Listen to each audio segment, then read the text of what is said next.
Hello and welcome to this, our first episode of In the Paint with the Wildcats.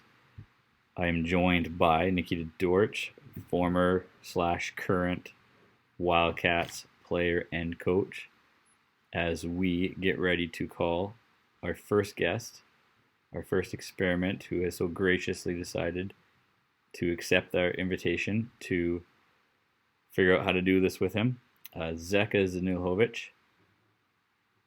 We're going to call him in just a second here, but first I thought I'd quickly tell you what it is we're doing. The idea that we came up with is that everybody is at home right now, not playing basketball, missing it, I would imagine, like we are, missing tournaments, practices, and just being around the team and whatnot. So we thought we could do this to maybe keep everyone a little connected and take a deeper look into what basketball and the Wildcats has meant to some different current and former players and coaches over the next few weeks, as well as maybe bring on some special guests from around the province who coach or play elsewhere, maybe have played some university basketball or coached there or anything like that. So that's what this is about, and this is Nikita, as you can see, and you obviously know who I am. And bear with us as we get Zeka on the call. Thanks for being the first guest in this experiment. We'll see how it goes. Yeah, we'll see. So I guess the point of this is like we talked about is everyone's kind of stuck at home a little bit more, and basketball's shut right down, and a lot of us are sitting here with a very different life on our hands, and so we were thinking that how's a way that we can engage here in Dawson Creek with all the players that, well, don't have school to go to, don't have basketball to play, don't have tournaments to go to, and all that. Still kind of keeping connected to the Wildcats and basketball and just the friends that they've made and whatnot. So this is what we came up with, and we thought Zach would be a great first guest because, well, you've been with the Wildcats right from day one and have a lot of experience and insight and memories and whatnot to share. So we have a list of some stuff to talk about, and we'll just talk. We'll just kind of talk about basketball, life related to basketball, and whatever. But I did want to start at the beginning, just for the people that maybe don't know where the relationship with the Wildcats and Zeka and myself kind of started. So Zeka, I'll give it to you for a little bit, just if you want to tell us a brief history, kind of who's Zeka, like how do you end up in Dawson Creek? Before we even get into the Wildcats and all that, how do you end up there, just so we can kind of know that? Yeah, I was born and raised back in Belgrade, in former Yugoslavia, today's Serbia, and never thought I'm going to move anywhere. So then some bad times came around, and my wife and me decided we want to leave and go somewhere, and Canada was kind of an opportunity that presented itself. So there we go. We came in. I actually landed in Canada on December 31st, 2001, whatever, January 1st, 2001. And that was kind of my start with everything. Back home, like I did have totally different life, but I was quite heavy in sports, and I was quite athletic at the time, doing different things in my life. And the sport was always part of what I've done, individually or with a team or at work or whatever. It was always a physical activity that was part of my whatever I was doing. So that's what I brought with myself here as well. Of course, when I came here, I had to go back to school and learn English and learn all the other stuff that I needed. Went to the college here and graduated. In the meanwhile, in the middle of my college days, I got my kids in 2002. That was a thing that was a beautiful thing that happened, but it wasn't easy to handle everything together, right? So from there, like from the graduation, I got to work a little bit for UMBC, and then I worked in the consulting world, and then I got a job up in Dawson in the forestry office in 2005, and there we go. I came to Dawson in 2005, September 11, I think it was. 2005, moved over here in 2018, back to Prince George. So 13 years in Dawson Creek, like I looked back in 2018, and that was actually the second city I lived the longest in my life. Like, it was my home city first, and this was the second one. 2018, I moved back again to Prince George.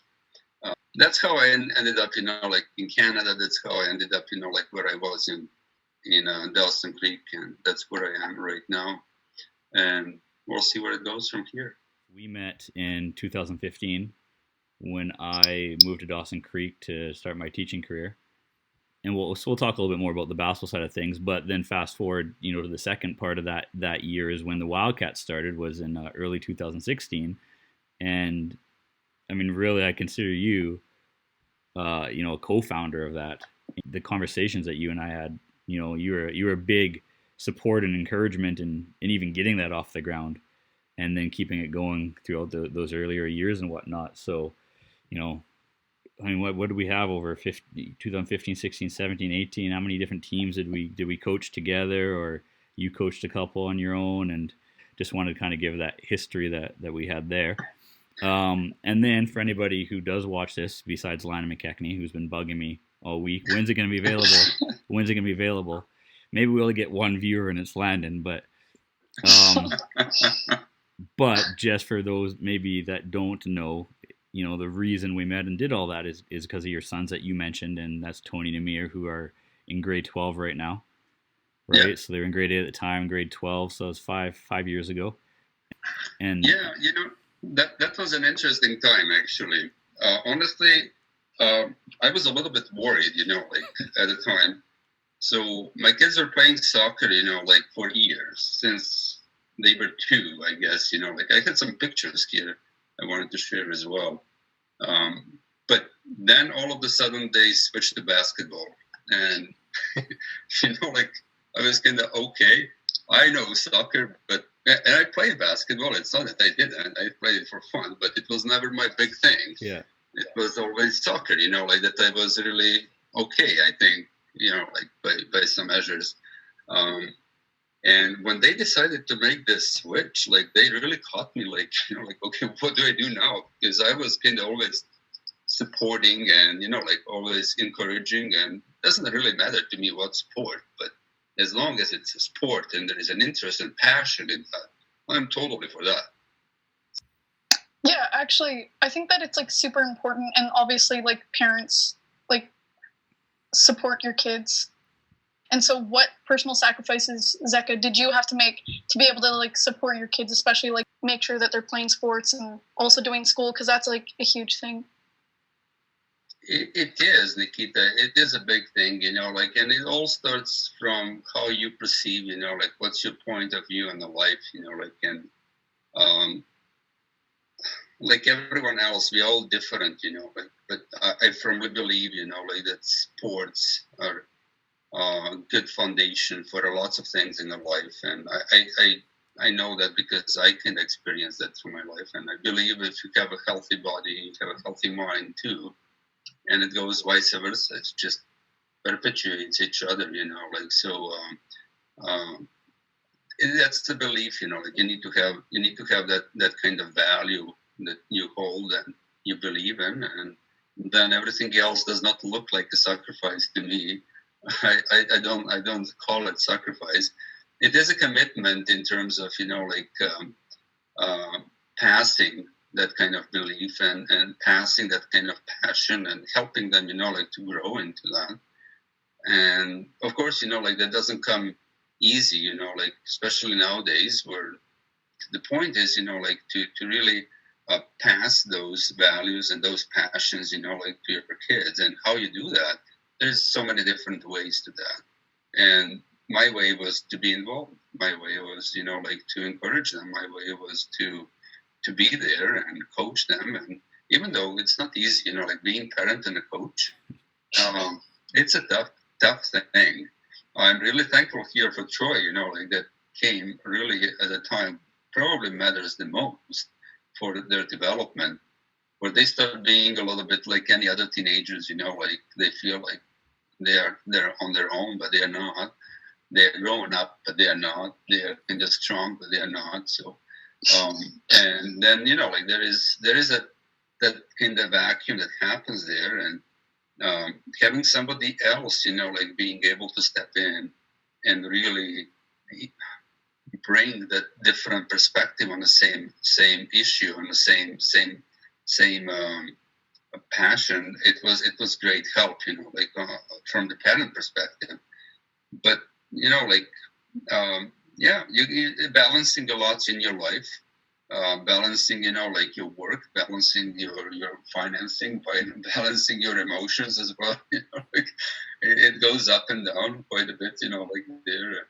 But again, it is to me it was something that I enjoyed really, with everything that goes with that, and I would do it same thing again, maybe a little bit better after the experience.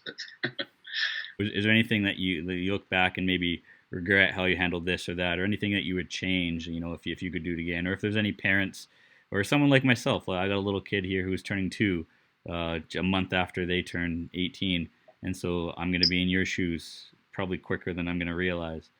And so what would you pass on to someone like that maybe you would have done different, or something that you learned in that sense? So what I would do differently, I think really where I struggled as a parent is maybe putting sometimes a lots of pressure on the kids, like to be better, and to kind of like I think I overdid it sometimes, which is not good. Like, and whether that make them stronger or not, like. But there was a time where they were quite like upset, and I did not realize. Like as a parent, you're learning, you're working with the adults, like most of your life, and then you gotta deal with some little kids that are kind of, like this growing up, and expectations are high and stuff like that. So measuring those expectations, and being like more realistic about what can be done at what time of their development is probably something that I've seen some gaps that I made, and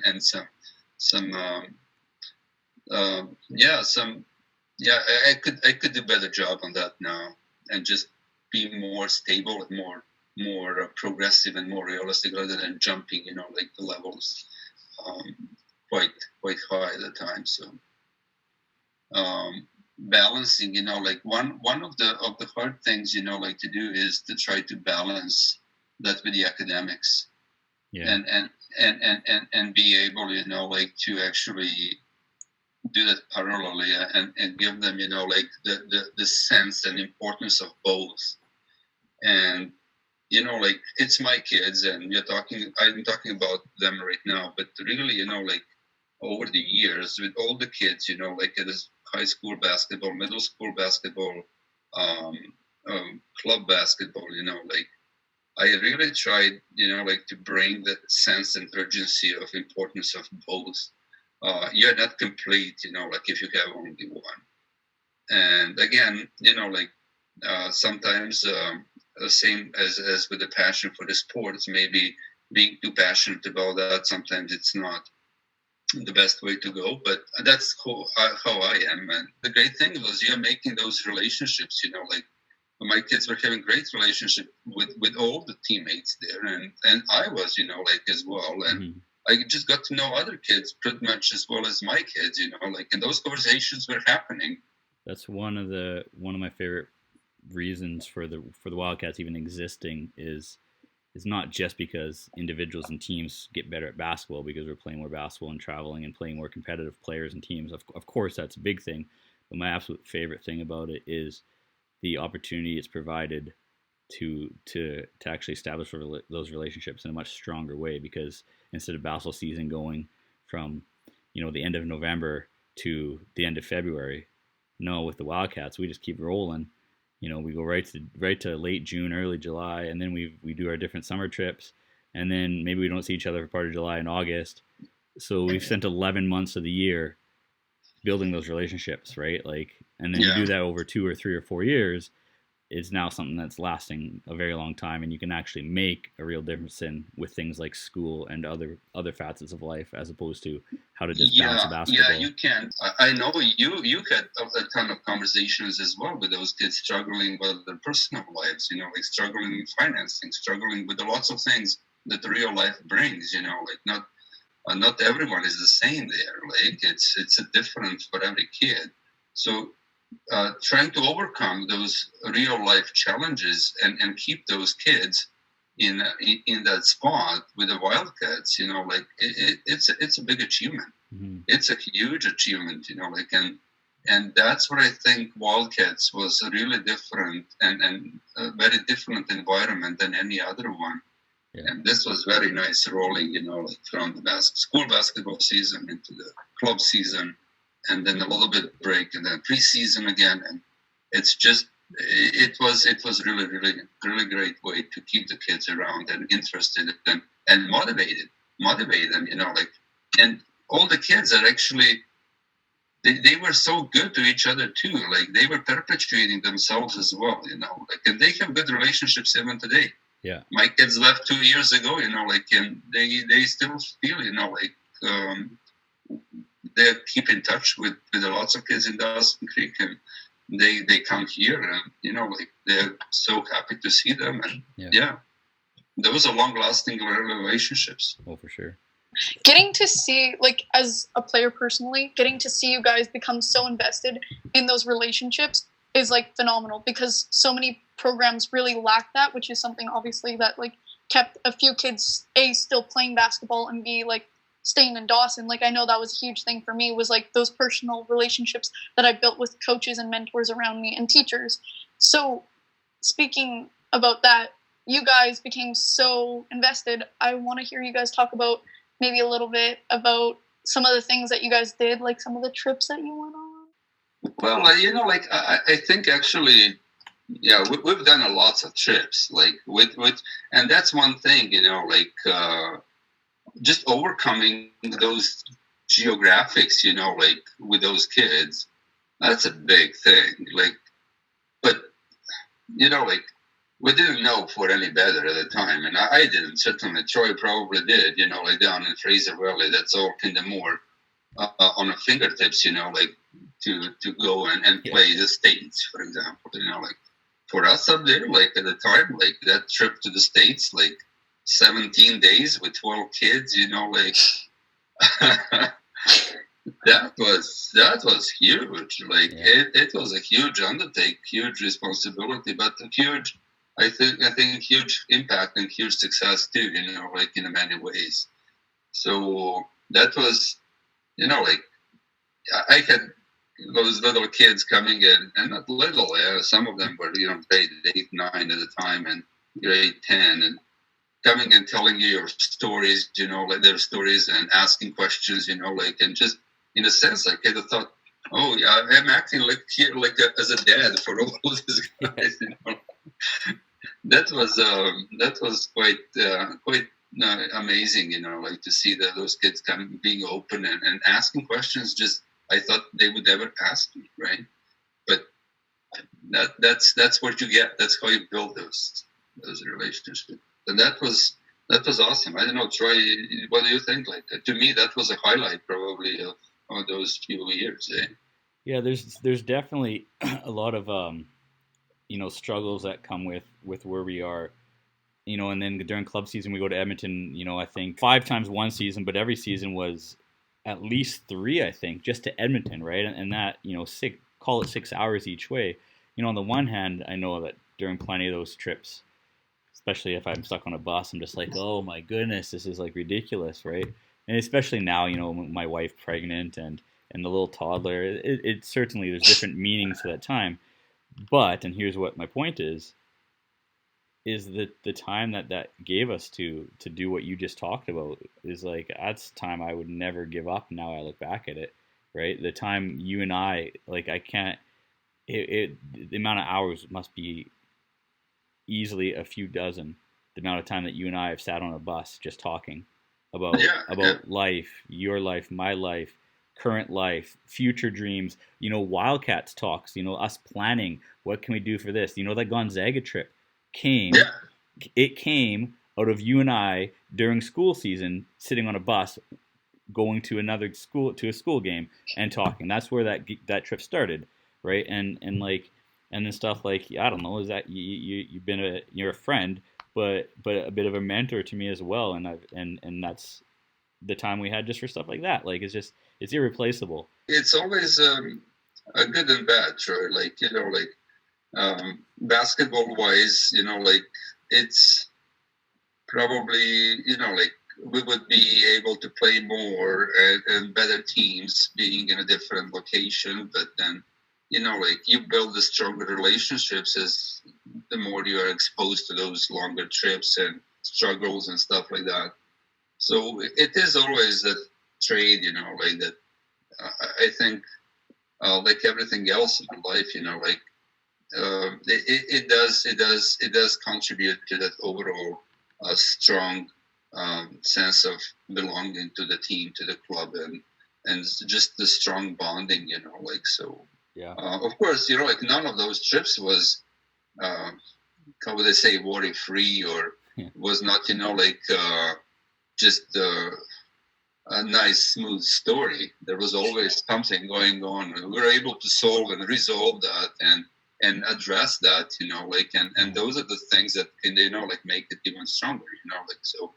It's never as easy as we talk now. Like it looks great when we talk right now, but there was a lot of things that were going on, and we were dealing with that, and that's good.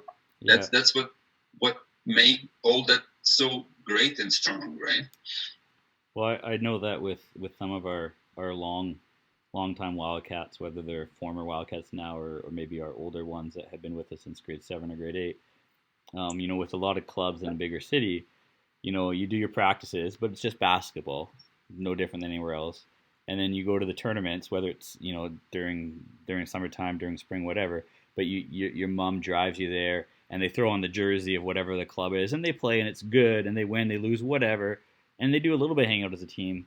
And I'm not saying negative stuff about those clubs. I grew up in a club like that, or I've coached with clubs like that. Like they're great, they're playing basketball, all that stuff. But with our kids, being a Wildcat is so much more immersive, because it's like, it's not show up to the games with a Wildcats jersey on. It's like leave 6 a.m. with a car full of your Wildcats and spend the next 3 days nonstop with them, right? Just for a normal tournament, not even talking about our bigger trips. And so it's just like, so now these kids look back and they're like, maybe it's a little stupid, but it's stupid to say, for me to say this, but I think that some of these kids are like it's ingrained in their heart. Like I'm a Wildcat, like those experiences, right? Like I know this for me. I've been around basketball for a long time. I've played a lot. I've coached a lot, but I know that those trips and that length of time, whether it's our Gonzaga trip and other trips to Edmonton, it's just like that's deeply ingrained with me for sure. And that that's, you can't replace that.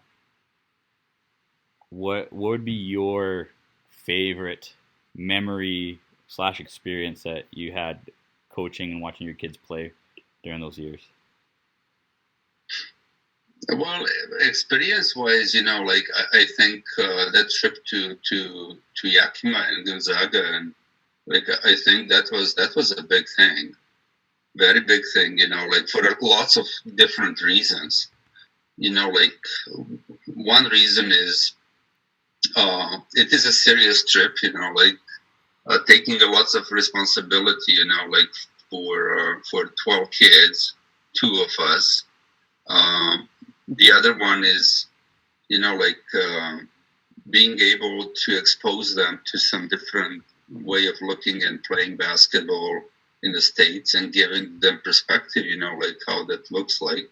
I thought that was huge. That was, that was a different, not too many kids can actually say they had that experience. And then, everything that they talked about, in the meanwhile about that trip and the longevity of the trip and challenges of the trip and stuff like that.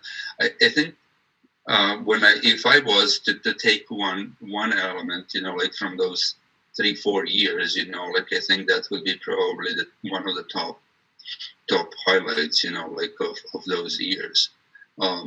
team-wise and development-wise and everything else. But probably the most important moment, not important, but the moment that the time that I remember was, like the first time we showed the real progress, like with the Wildcats and with the high school basketball and in the season, like when we started actually winning the games against Northeast, like and getting, like getting kids to feel like that, like we're going somewhere. We're kind of, like we were losing. These guys were killing us, like. Yeah. Well, Sorry. my very first game, and I can't remember. I think you were with me, and I think the Twins were on the bench. It was a grade 9 game against Burt Bowes in Burt Bowes' gym. You were there, right? Yeah. It was like they beat us like 78-15. Right? Exactly. And that exactly. was that drive home. You and I were like, all right, so that's what we got to deal with, and we actually beat that team later that season. Exactly. That's what I think is one of my favorite. Like again, this is a real court basketball thing that I like, but this is kind of like a life element. Like this Zaga was kind of like more than just the basketball. Yeah. Yeah. But this is what I thought. Like everybody can start opening the eyes and seeing that there is something happening. Things are getting different. We're going somewhere. Mm-hmm. We are on some kind of mission, right? And I think that was to me, that was very important part of that. Everything else, like we've been to provincials, we qualified for the provincials. That's all great, right? But I think that's just the output or like the product of actually this initial how would I say initial fire, like that happened, like our passion that sparked, like to kind of, hey, we can actually do that, right? Yeah, for sure. There's stuff that came up, like you said, things that we had to deal with and figure out, and tough times, that made us feel like parents to all of them and whatnot.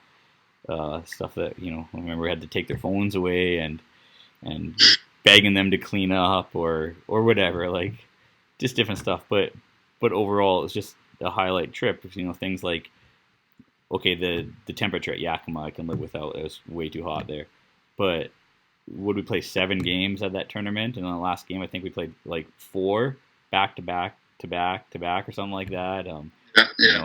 Austin spraining his ankle and the swearing and when he did that, like that's just forever ingrained in my brain. And then going over to Gonzaga and the guys meeting the Gonzaga players, one of whom is projected to be drafted next year into the NBA, and just playing all the games. Like they played 19 basketball games over 7 days of basketball, right? Yeah. It's just, but then the days in between, right, from Luis not jumping off the cliffs and everyone making fun of him. And Jeff doing his little doggy paddle. Yeah, that was fun. That clip was fun, eh? Yeah. It was just, and even the guys I've talked to a few of them, I know you and I remember that on the way home, it was a few days to get home, right, with some camping in between, and all the guys were pretty ready to be home at that point, and it had nothing to do with anybody. They weren't annoyed with each other or us or whatever, but they were just lonely little homesick boys.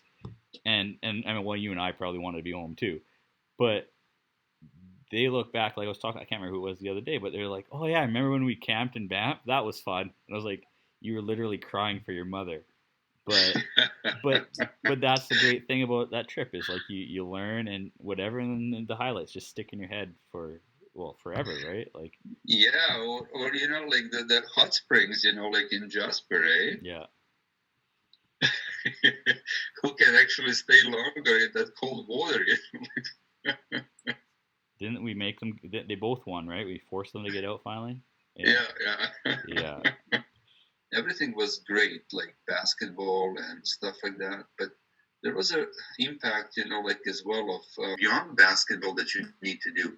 It's you gotta be, like in your day-to-day life, like you need to be disciplined and do all these things, like that makes you that make you better, and you get there by exercising this every day, eating well, sleeping well, studying on time, doing all this stuff, like I think some of the boys, they got that idea, and they even do it today. And I see, like, I believe that was an impact on MU, like he is well structured, he does things very well, gets sometimes a moment like that to sink in, like when somebody else actually talks about that, and it's not the father or maybe, anybody closer, but somebody else out there says, hey, this is important for you.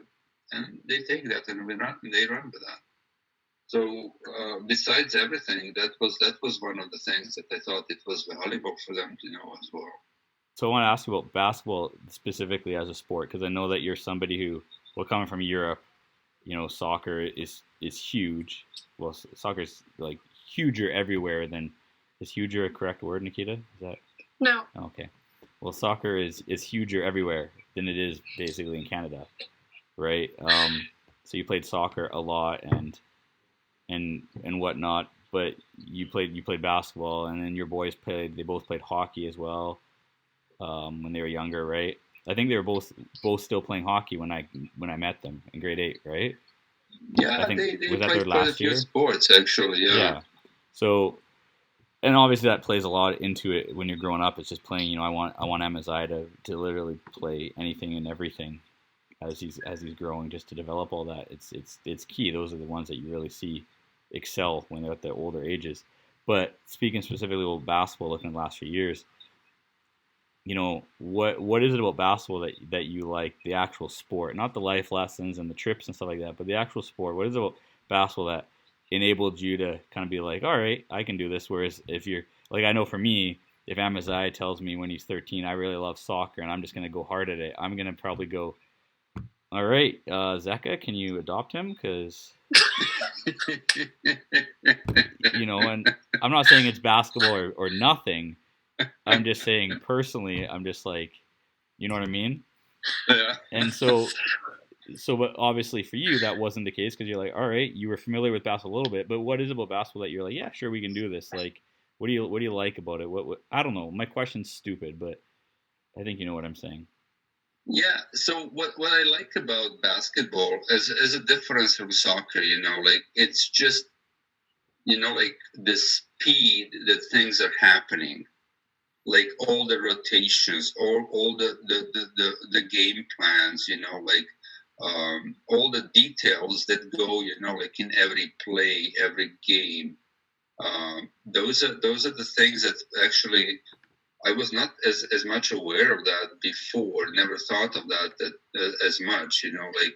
But how much you need as a coach and as a player to be able to be not just physically to respond to that, but you need to kind of know every game, every play, every position, every rotation, everything, and to be able to match that with the other team and really to kind of like understand what they are bringing to the table and how you can respond. It's like a game of chess, right? Mm-hmm. And it's not unique to basketball, that thing, like the whole strategy is not unique to that, but the speed that happens in basketball, it's kind of greater than anywhere else, like that I've seen. And I think that's what I like about basketball. It requires your total mental, like preparedness and total mental involvement. Besides the physical, that physical is given, but you mentally need to be 100% there. Yeah. And perform. That's maybe soccer becomes more natural to me, or comes more naturally to me. Like I can like didn't feel that way, but with basketball, I can really got different point of view now on that, how that can actually make a difference, how much you put into just mental side of the basketball. People that aren't really in basketball or are familiar with it, they skill wise, with all the different skills you need to do at the exact same time as fast as you need to do them, basketball's a pretty high skill sport. But also the contact, like it's a contact physical sport, and that's why I like kids like your boys like Tony and Amir. Like, okay, it helped that they were physically had a good size. They weren't little 5'3" skinny kids. Yeah. But because they played soccer, because they played ice hockey, and because they had you as a dad who had that sport background and that push, they were able to look at the contact that came with that and the mental toughness that comes with that when you get hit by bigger people or dirtier people or better people, and how do you deal with that? And they're like, all right, let's do this, let's figure it out. And that's why guys like that are so fun to coach too, because they're ready to rumble, right? They're ready to go. Yeah. Some of Tony's best games were when he was mad because he got beat up a little bit too much, and then he just goes off and goes crazy. And like that's what I love about that, because while you have that strategy and skills on the fly, you also got that aspect of it too, right? And like anything else, if you don't channel it properly, like if you don't frame it properly, like it's lost, it's useless. And that's the piece, like where you get 5 good, athletic, mentally capable guys, put them on the floor and make them play together, like, and they enjoy that and they win and they succeed, like. And again, it's true for every sport. Here it's something different. Here is so down to the moment, down to sometimes, like you make those changes within the last few seconds, and then they make a difference of winning or losing, like easily. And it's fascinating game. It's fascinating game from that point. So it's not just players, but it's also coaching. That actually it's equally important, like to the success of the team, and yeah.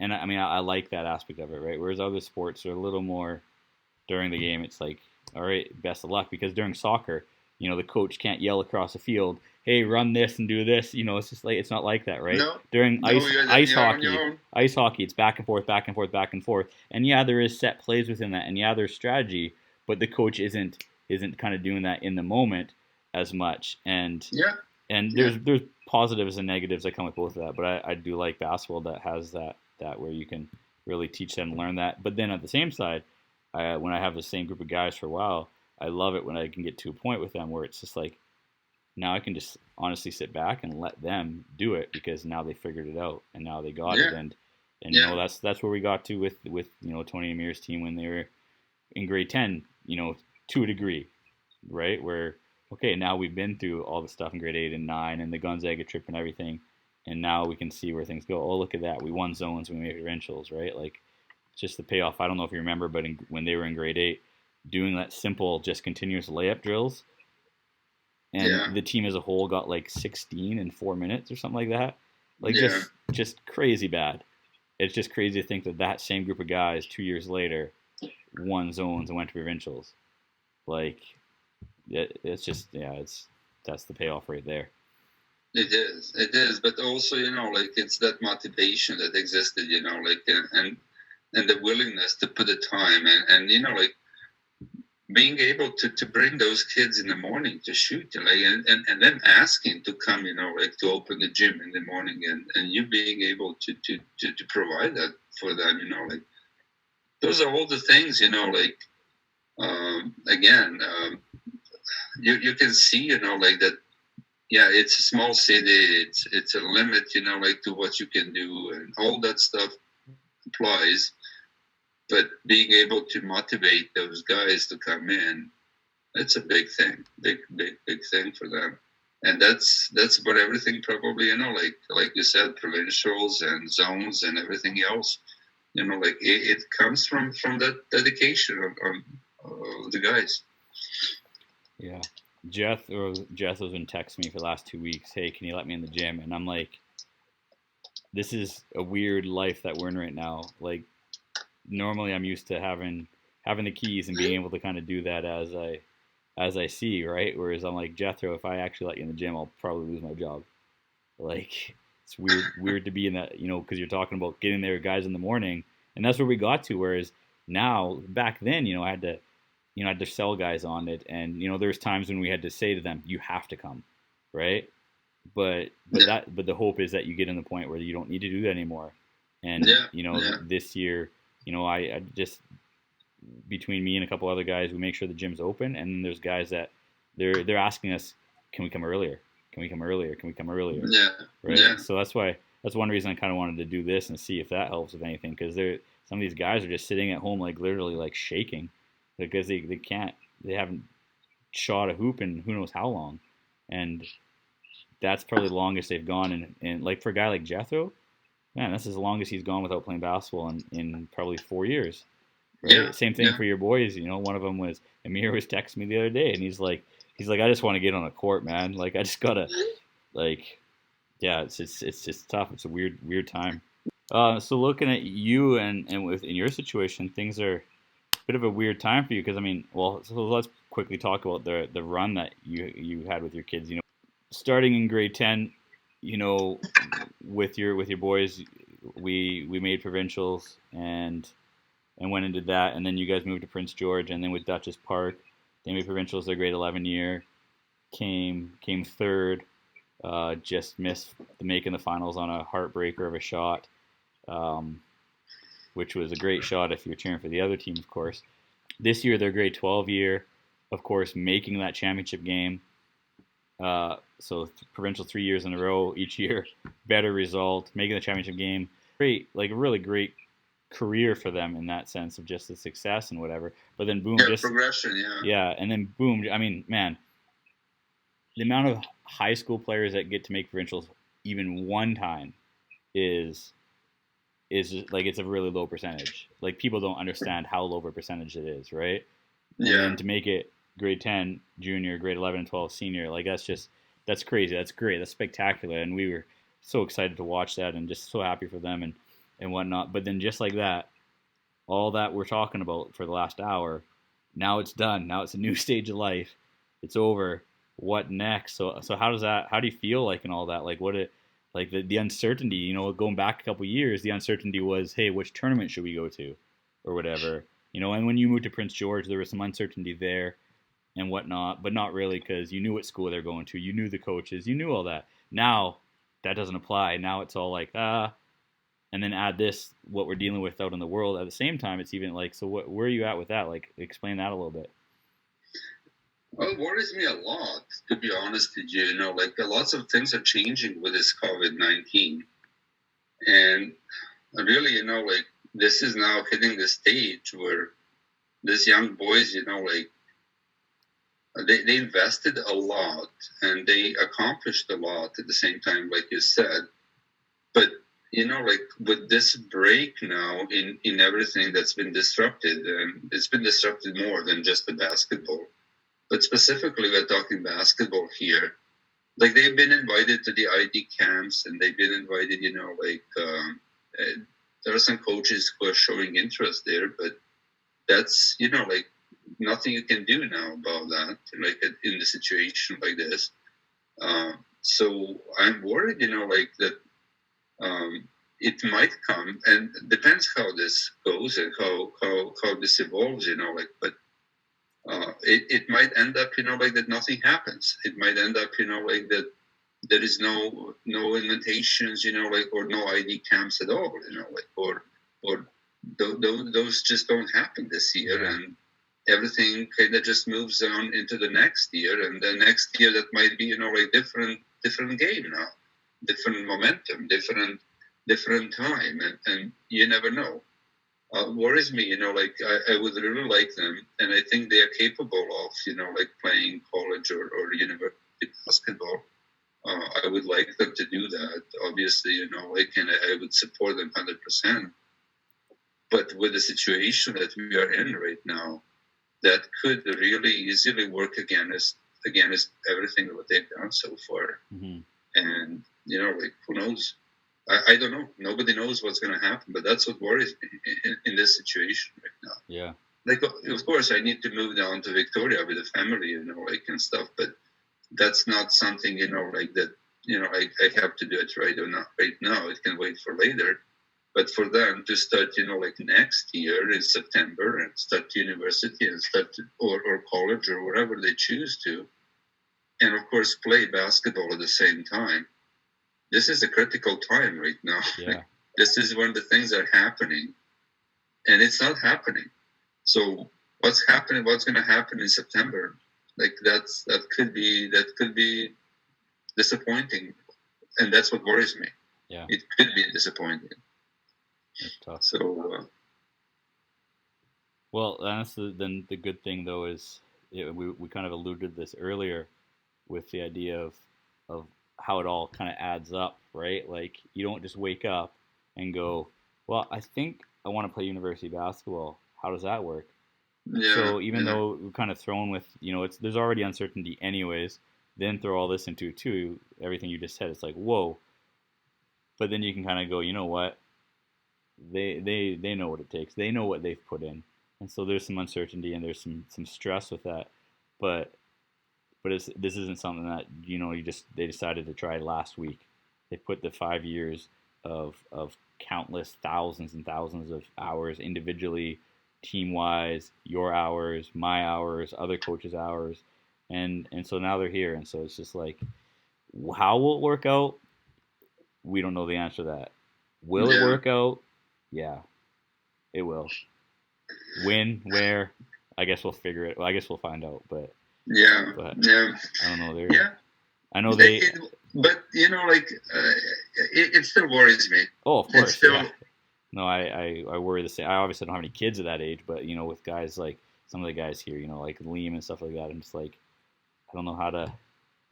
I don't know what to do, how to help, what to do, right? Like, well, and Tony and Amir, they've been texting me for weeks about different stuff like that, and I've tried to help with this or that, but I'm just like, it's just a weird time, like, and then one of the schools that Amir has been talking to me about, well, they just happened to fire their coach. I'm sure that you guys have talked about this. They happened to fire their coach like a month before this all kind of happened anyways. So that even further complicates everything, right? Because in a normal situation, they would have already probably had a replacement coach and an ID camp scheduled and all that. But it's just like, man, my goodness. But whatever. We'll figure it out. Maybe let's go straight to the NBA, I guess. or be professional or video game basketball players. I think when I did that the April Fool's joke on Instagram that we were going to turn to a video game club instead of a basketball club, I think Amir was the first one to comment. He was like, "How do I sign up?" Like, settle down, man. But yeah. What was I to say? I think they would be really happy, and I would really like if they could play that next level of basketball. I think as much as this is important, I think that next level is also important to solidify what they put in and help them grow further, right? For sure. Yeah, it's just anything else, I think it's a growth that matters, and I think they reach the stage that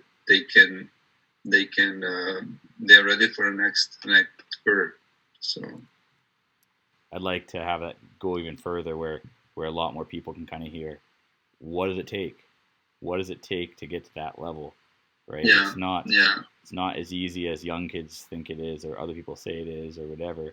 But then it's also how do you do it? And so, anyways, yeah. And maybe in a couple of years we can hear from Tony and Amir after they do it. They can tell us how they did it and pass it on to the next group. Yeah. Well, we'll see. Interesting time, tough times, but there is always as much as it is what it is. It must be some positives out of this too, and that's what we need to look for, and we'll see where it goes. Look, we're already at a positive because without all this going on, you and I and Nikita wouldn't be sitting here talking about this. So it's already already a silver lining, and we'll just see if we can expand that even further. Okay, well, I have one, or kind of two final questions. Kind of one though. I'm an aspiring coach. Like my dream, I want to be a coach for the Wildcats. What would you? Because you've got to see, like, we've talked a lot about the parent side, but you didn't talk a lot about the coaching side. What would you recommend, especially for me, like someone who's just starting as a coach? Some traits that you need to have as a coach.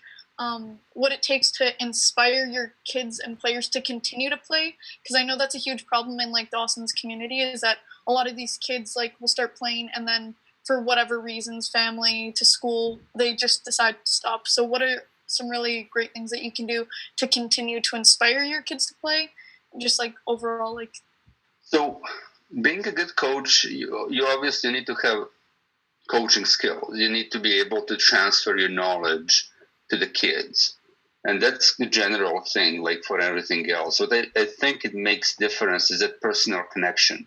It's that personal approach to each player, having those one-on-one conversations, understanding, listening to them, like let them talk to you, like let them come to you. If you can build that relationship, but they come to you and they tell you, like not the basketball, maybe basketball is the thing, they're going to ask questions and stuff like that.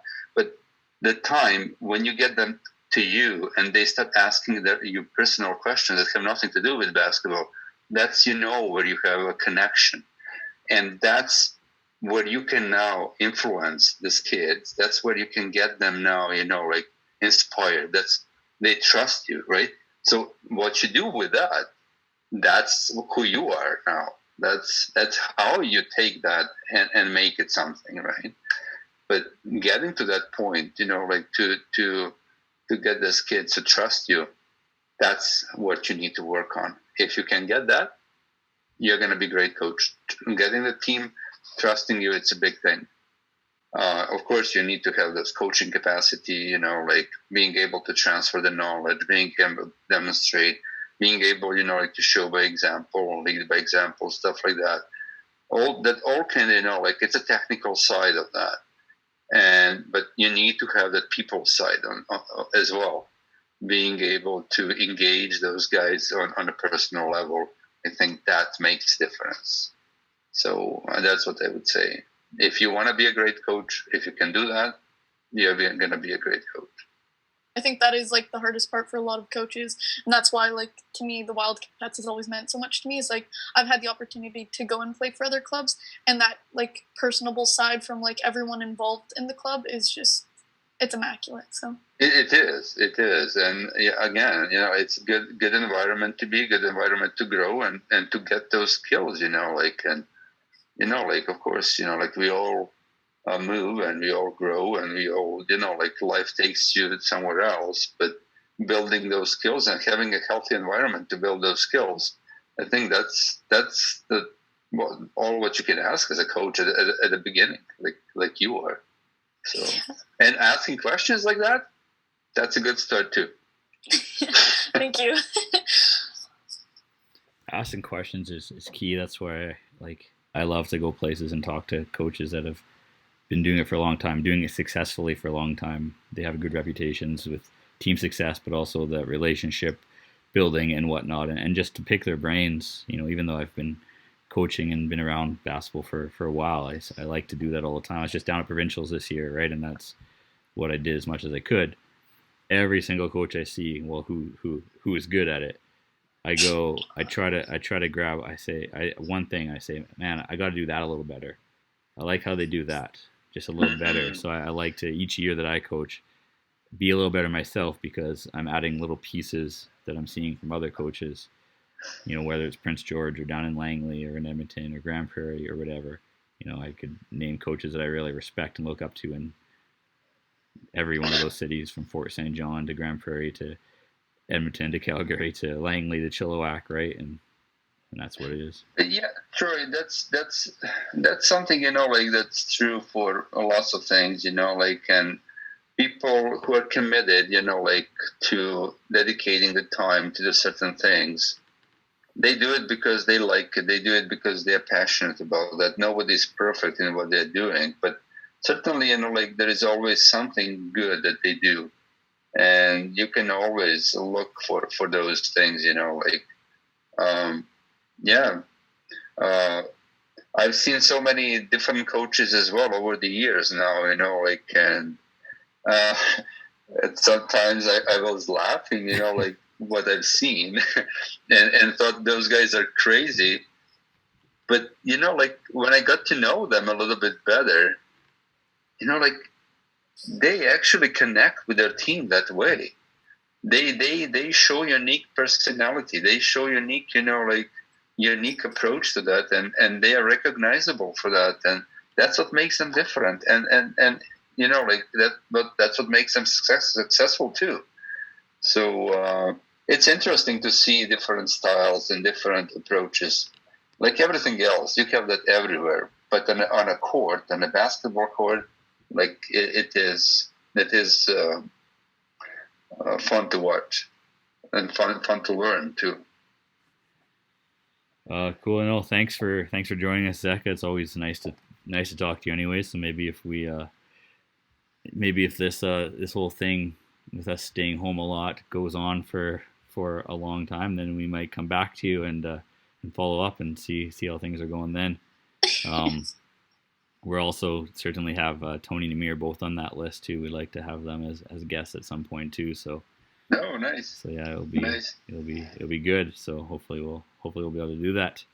But yeah, thanks again for joining us, and thank you for inviting. And yeah, I really think it's a neat and a cool idea. Yeah, and we'll see. You throw some up there, and you see which ones hit net and which ones are air balls, and you try to eliminate the air balls and stick with the other ones. Well, most of us do. Nikita throws up a lot of air balls still, but. But anyways, yeah, we'll have a good long weekend. So you too, guys. Happy Easter. Yeah. We'll talk to you later. Okay. Bye-bye. Bye. Bye, Zeka. Bye, Nikita.